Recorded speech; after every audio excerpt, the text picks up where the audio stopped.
Okay, we have the pipe packed here. Didn't want to bore you with the rubbing out and the packing of the tobacco. Once again, it's dry. This tin will probably go in my cigar humidor to rehydrate, at least for a while. I keep those cigars about 69%. I guess the reason for that is here in this part of the state, we get pretty humid in the summer months. So if I keep it at 72, they in that particular humidor, and no matter how high the grade is, if it's not in a climate controlled room, they seem to draw in a little more humidity, and then they get overly damp. So I keep my cigars at 69, and I've rehydrated some pipe tobacco in there before in the past. Had good success with it. I've had some tins that were so dry that they were, I don't know if you'd consider them unsmokable. I don't even know if that's possible for something to be unsmokable, but I've had some that, after rehydrating, and it just had such a funky taste and smell to it that the trying to light it up, it, either wouldn't stay lit or it burned too hot or whatever, and so it went into a mix of some sealed jars of what little bit I had left of bulk tobacco to try to make some kind of blend out of it, and some of it worked, some of it didn't. I've never had much success. Never really delved into blending my own tobacco. There's just too many things out there that I like for me to potentially waste good tobacco trying to make a blend for myself. So I could rehydrate it, in that cigar humidor. I think there's hope for this. The smell is just great Virginia. Just has that punch to it still. So let's get a flame on it.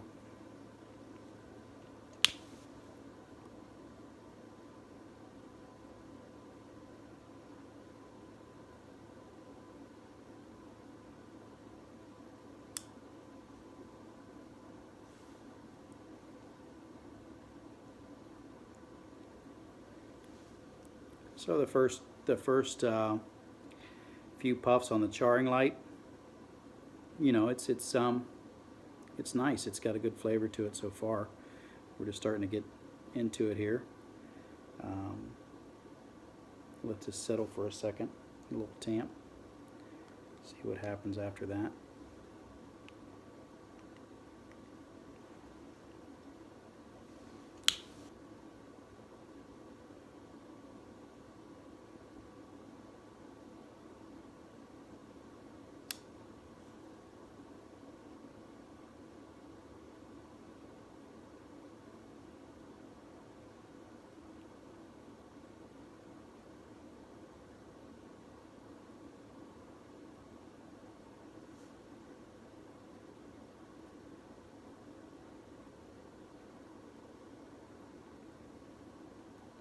If anybody smoked this blend, or if this was anybody's favorite blend or least favorite blend, if you loved it or hated it, I would appreciate leave me some comments. Let me know what you think about it, what you got out of it. Same thing with the pipe. If you own similar Paul Winslow's to this, how you feel they smoke. This one, you can taste the briar in there, even though the bowl's coated. Maybe it's the coating, I guess, or coming out of the stem here, but it has a good flavor to it. I seem to enjoy it so far. The first 30 seconds.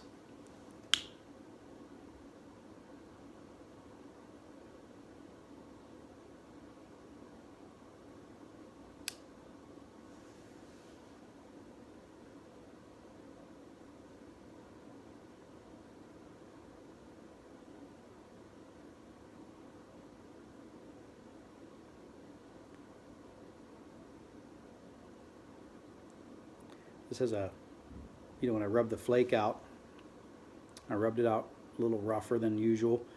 I was worried about putting too much pressure on it and pulverizing it into a powder because of how dry it was. I think before I smoke this the next time, it's going to have to go through a rehydration process rather than just exposing it to the room humidity for a few minutes. It seemed to help it just a little bit, but you know, once again, it seems like it's holding an ember here.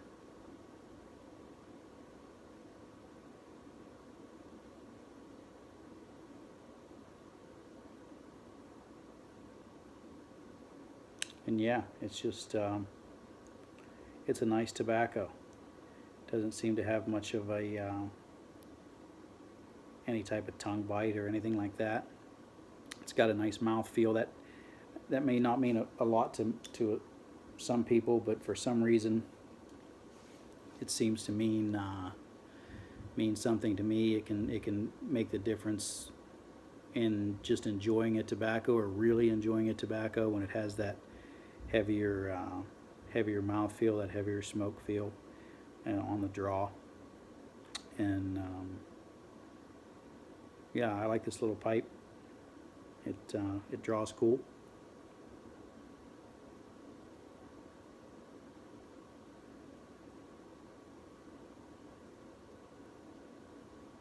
I have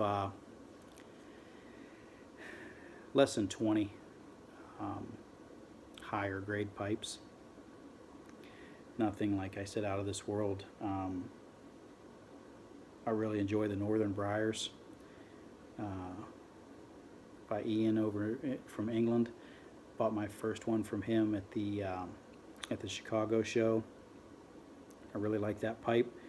It was an affordable, well-made, cool smoking pipe. Stays lit really well. Like that a lot. I have this this Randy Wiley. Is about my size and shape that I enjoy quite a bit. It's got considerably darker in the year and a half or so that I've had this pipe. Maybe a little less time than that, but I like this pipe. It's got a cool draw. It's a great pipe for flake tobacco. I like some of the flakes. I think one of the ones I'm really enjoying last through the fall and into this winter is Best Brown, and this pipe does a really good job with that.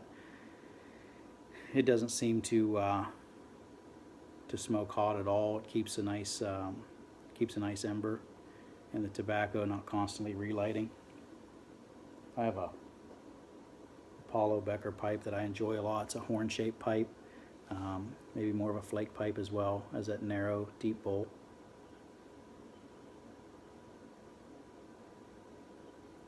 And I've got a little bit of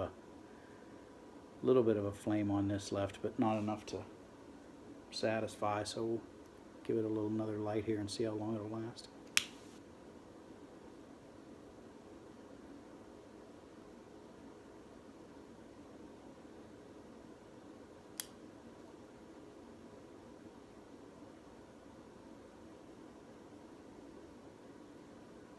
This pipe doesn't seem to need any sort of modification as far as the air hole goes. I only ever had to do that twice to two pipes that were just a little bit too choked down for me. I seem to enjoy the way this one draws so far.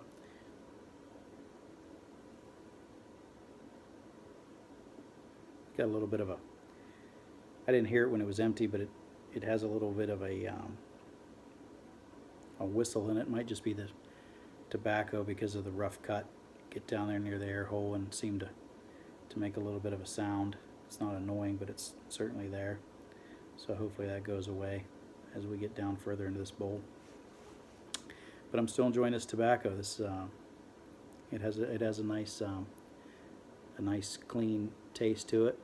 You can tell that it's a vintage or an older 20-year-old almost blend.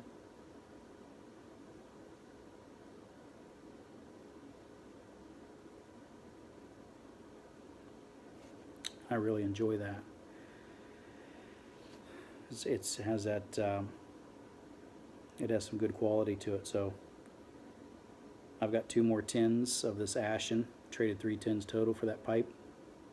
One is a, I think it was Brindle Flake, maybe. The other one was a Pebble Cut tobacco that doesn't sound as dry in the tin as this sounds. So it's so far, if the other 2 tins are any indication of this one, I'm feeling good about that trade.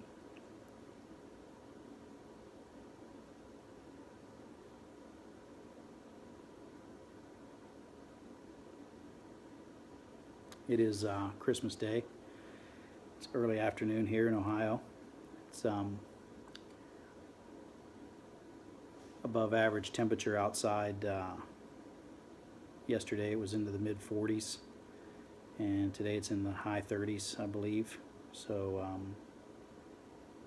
we're enjoying that for Christmas morning. My kid's spoiled by Santa Claus once again this year. It's my runs a pretty close second, I'd say, to the 4th of July holiday. That's by far my favorite holiday, but this is right there with it, Christmas time, and I like to take care of my kids and people in the community. Just live in a small little area here. You drive 5-10 miles for a gallon of gas. Where I was originally born and raised, it's closer to a 15-mile drive for a gallon of gas. So the neighbors down there are a lot further away. Here a little closer. It's not considered city to me, but it's a lot closer to the city than where I was born and raised.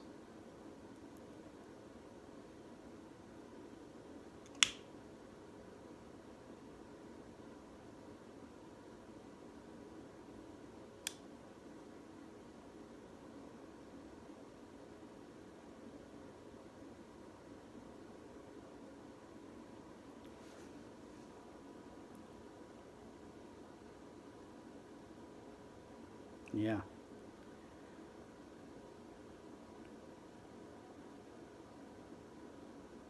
So please leave some comments. Inaugural video, so I'm sure it pales in comparison to. I know it pales in comparison to most people out there on the community. But I enjoy these types of videos, especially some of the first ones, to get to know the authors and read some of the comments and become better and become more involved in the hobby. And yeah, that'd be great. Please subscribe, leave your comments at the bottom. I'll look forward to them, and as we crack open these remaining tins and some of the older things I have in there, some blends from Denmark and ones that I don't find readily at any of the tobacco shops around here. The pipe shops are becoming fewer and fewer and farther between, I'm sure, as in most of the country. The one that I frequent once a month and my favorite pipe tobacco shop in this area, it's about a 100-mile drive, so it's well over an hour and a half to get there. It's Allegheny Smoke Works down in Blawnox, Pennsylvania.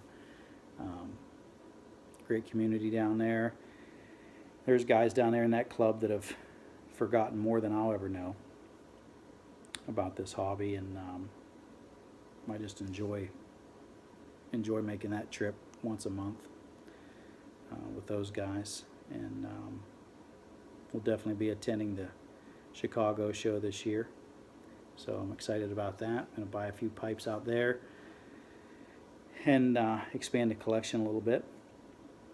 So yeah, once again, please leave some comments and let me know how I can improve. I'm sure there's a million ways.